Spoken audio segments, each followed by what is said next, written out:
l'appelait Titi, c'était son seul nom. Il rôdait tout le temps près des halles, se baladant pieds nus, couvert de haillons, car c'était un enfant de la balle. Malingre et chétif, d'aspect souffreteux, pourtant sans rancœur et sans haine. Dans toutes les saisons, avec d'autres gueux, il dormait sous les ponts de la Seine. L'hiver, lorsque grondait le vent, le gosse murmurait bien souvent: je ne sais pas s'il y a un bon Dieu qui me voit du haut du ciel bleu, mais quand tu regardes sur la terre, pour sûr qu'il ne voit pas ma misère. S'il savait comme j'ai faim et froid, sûrement il serait gentil pour moi. Mais il ne voit pas, t'es bien trop petit, mon pauvre Titi. Par un soir neigeux, poussé par la faim, le gosse pourtant pas malhonnête, dans une boulangerie, prit un morceau de pain qu'il dévora vite en cachette.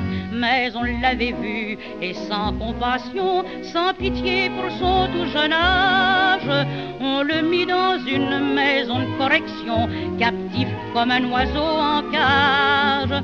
Il n'avait plus ni faim ni froid, mais il soupirait bien des fois: je ne sais pas s'il y a un bon Dieu qui me voit du haut du ciel bleu. S'il peut me voir, alors je pense qu'il doit comprendre ma souffrance. Avant j'étais pas très heureux, mais j'étais libre et ça vaut mieux. Quand reverras-tu le pavé de Paris, mon pauvre Titi? Privé de soleil et de son vieux faubourg, s'étiolant comme une fleur dans l'ombre, le gosse ne pensait depuis le premier jour qu'à fuir la prison triste et sombre.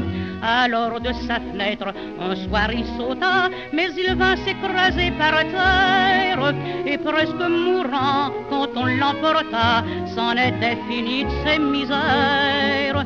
Ouvrant une dernière fois les yeux, il dit en regardant les cieux: je ne sais pas s'il y a un bon Dieu qui me voit du haut du ciel bleu, mais près des anges s'il m'appelle, peut-être que la vie sera belle. Puis fermant à jamais les yeux, il dit dans un dernier adieu: tu ne verras plus ton vieux Paris.